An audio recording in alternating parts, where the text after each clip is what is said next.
आपल्या चॅनलवर सगळ्यांचं अगदी मनापासून स्वागत आहे। तर आज आहे मंगळवार आणि आज संध्याकाळी 7 वाजता ज्येष्ठ अमावस्या सुरू होत आहे आणि उद्या बुधवारी संध्याकाळी 4 वाजेपर्यंत ही अमावस्या असणार आहे। त्यामुळे बघा आपल्याला एक वस्तू जी आहे ती आज रात्री अवश्य आपल्या उंबरठ्याच्या जवळ किंवा उंबरठ्यासमोर ठेवायची आहे। आता ही वस्तू उंबरठ्याजवळ का ठेवायची? लक्षात घ्या, अमावस्येच्या रात्री जर आपण असा उपाय केला तर आपल्या घरामध्ये कुठल्याच प्रकारच्या दृश्य अदृश्य शक्ती ज्या आपल्या घराबाहेर उंबरठ्याबाहेर वास करत असतात त्या आत येऊ शकत नाही। आपल्या घरामध्ये कितीही संकट असू द्यात, अडचणी असू द्यात, वाद विवाद भांडणं होत आहेत किंवा घरातलं वातावरण जे आहे ते अगदी बदललेलं आहे, आजारपणं आहेत, कुठलंही काम पूर्णत्वाला जात नाही, अशा काही समस्या तुमच्या घरामध्ये असतील किंवा नवरा बायकोंचं पटत नाही आहे, तर अमावस्येच्या रात्री तुम्ही देखील हा उपाय करा। उंबरठ्याजवळ फक्त एक वस्तू आपल्याला ही ठेवायची आहे। आपल्या घराचा उंबरठा हा खूप महत्त्वाचा असतो, त्यामुळे अमावस्येच्या दिवशी अवश्य तुम्ही उंबरठ्याची साफसफाई करा, मुख्य दरवाजाची साफसफाई करा।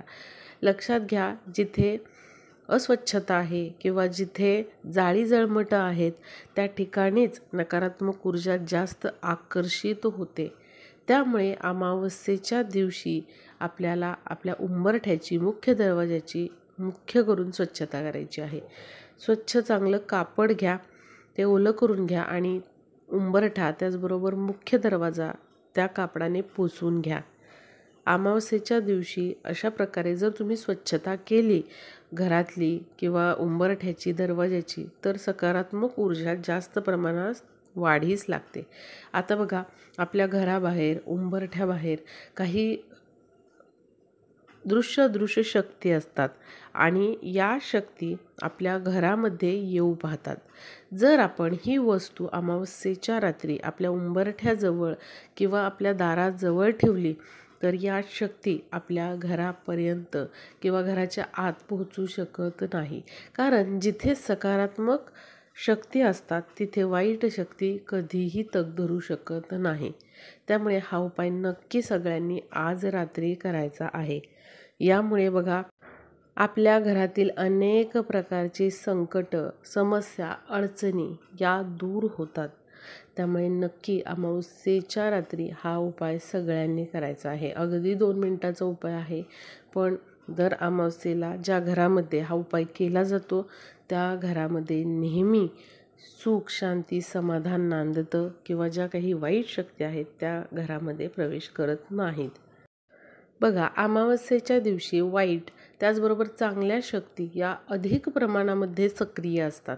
त्यामुळे आपल्या घरामध्ये ज्या प्रकारचं वातावरण असतं किंवा ज्या प्रकारच्या लहरी असतात त्या लहरींकडेच या शक्ती आकर्षित होतात। जर अमावस्येच्या दिवशी घरामध्ये आपण काही अपशब्द बोलत असू, काहीतरी भांडणं किंवा काहीतरी चुकीच्या गोष्टी करत असू किंवा अस्वच्छता असेल तर त्या ठिकाणी वाईट शक्तीच आकर्षित होतात आणि बघा, भांडणांमध्ये वाढ होते किंवा आणखीन जास्त समस्या या वाढीस लागतात। पण याच अमावस्येच्या दिवशी जर आपण काही सकारात्मक गोष्टी केल्या तर वाईट शक्ती तिथे फिरकत देखील नाहीत, तिथे फक्त आणि फक्त सकारात्मक ऊर्जा तयार होते। त्यामुळे आपल्याला असा प्रयत्न करायचा आहे, अमावस्येच्या रात्री शक्यतो अशी सकारात्मक ऊर्जा निर्माण होईल अशाच गोष्टी आपल्या घरामध्ये करायच्या आहेत। अमावस्येच्या दिवशी वाईट अपशब्द बोलू नयेत, नेहमी घरातलं वातावरण हे प्रसन्न आपल्याला ठेवायचं आहे। अशा सकारात्मक गोष्टी आपल्याला करायच्या आहेत। आता बघा, हा जो उपाय आहे तो आज आपल्याला संध्याकाळी 7 नंतर करायचा आहे। आज ज्येष्ठ अमावस्या 7 नंतर सुरू होत आहे, म्हणजेच आज संध्याकाळी 7 नंतर तुम्ही हा उपाय करू शकता। अगदी तुम्ही रात्रीचा केलात तरीही चालेल, 12-1 वाजेपर्यंत केलात तरीही चालेल, कारण संध्याकाळी 7 नंतरच अमावस्या सुरू होत आहे। तर काय करायचं आहे, आधी बघा, अमावस्या सुरू झाल्यानंतर आज संध्याकाळी आपला जो म्हणजे देवघरातला दिवा आहे तो प्रज्वलित करा. दिवे लागण्याचीच वेळ असणार आहे, त्यामुळे छान असा दिवा लावा. धूप दीप लावायचं आहे. घरातलं वातावरण प्रसन्न करायचं आहे.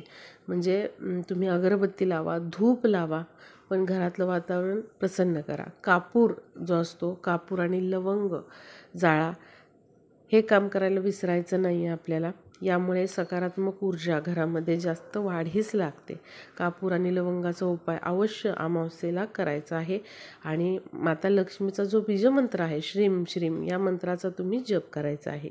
कुलदेवीचा जप करा, कुलदेवांचा जप करा, हे आपल्याला करायचं आहे.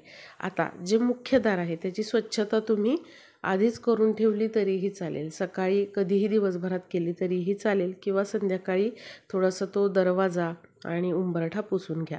त्यानंतर गोमूत्र घ्यायचं आहे आणि गोमूत्र आपल्या मुख्य दरवाजावर अवश्य शिंपडायचं आहे. गोमूत्र नसेल तर पाणी शिंपडलं तरी चालेल, पण गोमूत्र आणून ठेवा. अमावस्येच्या रात्री उंबरठ्यावर अशा प्रकारे गोमूत्र शिंपडल्याने कुठल्याच प्रकारची नकारात्मक ऊर्जा आपल्या घराजवळ येत नाही. आपल्या घराला संरक्षण कवच निर्माण होतं. त्यानंतर उंबरठ्याला हळद कुंकू लावून घ्यायचं आहे. शक्य असेल तर तुम्ही रांगोळी देखील तिथे एखादी लक्ष्मीचं पाऊल किंवा कमळ, स्वस्तिक अशा प्रकारची शुभचिन्ह तुम्ही काढू शकता. आता काय करायचं आहे, एक आपल्याला डिश घ्यायची आहे. तुम्ही घरातली कोणतीही डिश घ्या. त्यावर तुम्हाला खडे मीठ जे आहे ते ठेवायचं आहे. आता आपल्याला एक चौमुखी दिवा करायचा आहे. तुम्ही पिठाचा दिवा केला तरी चालेल. पिठाचा दिवा करताना त्यामध्ये मीठ न टाकता फक्त तुम्ही चौकोनी दिवा करायचा आहे. आणि मातीचा जर दिवा वापरणार असाल तर कोणतीही पंटी घ्या आणि त्यामध्ये 4 दिशांना 4 वाती आपल्याला टाकायच्यात. पिठाचा दिवा घेतलेला असेल तरी देखील त्यामध्ये 4 वाती टाकायच्या आहेत.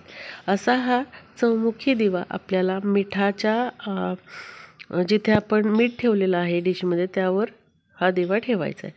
त्यामध्ये आपल्याला तेल टाकायचं आहे. यामध्ये तुम्ही तिळाचं किंवा मोहरीचं तेल टाकू शकता, किंवा घरामध्ये जे कोणतं तेल असेल ते तुम्ही टाकलं तरीही चालेल.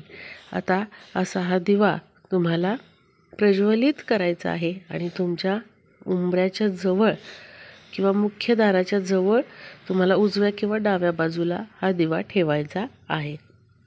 असा चौमुखी दिवा आपल्याला लावायचा आहे. हळद कुंकू त्या दिव्याला लावून घ्यायचं आहे. त्यानंतर हा दिवा प्रज्वलित करायचा आहे. 4 दिशांना 4 वाती करायच्या आहेत. तुमच्या मुख्य दरवाजाच्या उजवीकडे किंवा डावीकडे उंबरठ्याच्या जवळ असा हा दिवा ठेवायचा आहे. तर अशा प्रकारे हा दिवा प्रज्वलित केल्यानंतर यामध्ये 2 चांगल्या फुलाच्या लवंगा टाकायच्या आहेत आणि त्याचबरोबर 2 काळे मिरी टाकायचे आहेत आणि 1 कापराचा तुकडा आपल्याला यामध्ये टाकायचा आहे.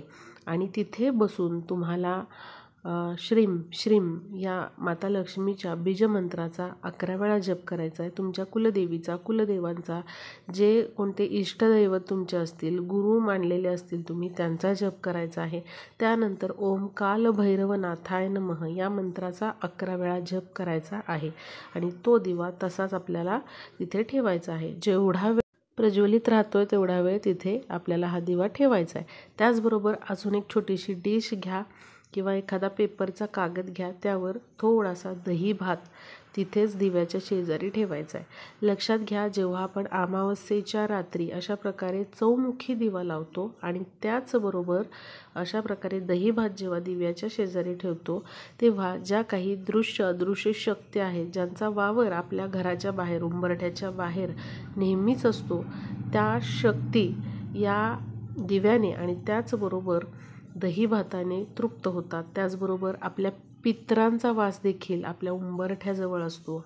अमावस्येच्या दिवशी आपले पित्र आपल्या भेटीसाठी येत असतात आणि आपली प्रतीक्षा ते करत असतात उंबरठ्याच्या बाहेर. जेव्हा आपण अशा प्रकारे दही भात ठेवत असतो आणि त्याचबरोबर दिवा जो आहे चौमुखी दिवा जेव्हा प्रज्वलित करतो, तेव्हा आपले पित्र देखील संतुष्ट होतात आणि त्यांना या उपायामुळे नक्कीच मोक्षप्राप्ती होते आणि अनेक प्रकारचे पितृदोष देखील आपले दूर होतात. किंवा आपल्या घराला काही बाधा झालेल्या असतील, नजर दोष झालेले असतील, ते देखील या उपायामुळे दूर होतात. त्यामुळे अवश्य आज अमावस्येच्या रात्री सगळ्यांनी हा उपाय करा. संध्याकाळी 7 नंतर तुम्ही कधीही हा उपाय करू शकता. दुसऱ्या दिवशी दही भात जो आहे तो आपल्याला घराबाहेर फेकून द्यायचा आहे, तो घरात आणायचा नाही. आणि त्याचबरोबर जे मीठ आहे ते पाण्यात विसर्जित करायचं आहे. नळाखाली तुम्ही धरू शकता आणि पाण्यात विसर्जित करायचं आहे. जो दिवा आहे तो देखील आपल्याला वाहत्या पाण्यामध्ये विसर्जित करायचा आहे. कणकेचा असू द्यात किंवा मातीचा असू द्यात. आणि ज्या 2 काळ्या मिरी आणि 2 लवंगा घेतलेल्या आपण, तर एखाद्या पणतीमध्ये कापूर घ्यायचा, कापूर प्रज्वलित करायचा आणि त्यामध्ये या 2 मिरी आणि 2 लवंगा त्यामध्ये टाकायच्या. बघा, या उपायामुळे आपल्या घरामध्ये कुठल्याच प्रकारची वाईट शक्ती येऊ शकत नाही. जर काही संकट अडचणी आपल्या घरावर येणार असतील ती देखील दूर होतात आणि आपल्या घराला एक संरक्षण कवच निर्माण होतं. त्यामुळे नक्की आज सगळ्यांनी हा उपाय करायचा आहे. हा उपाय तुम्ही संध्याकाळी 7 वाजल्यापासून अगदी रात्रभर कधीही करू शकता.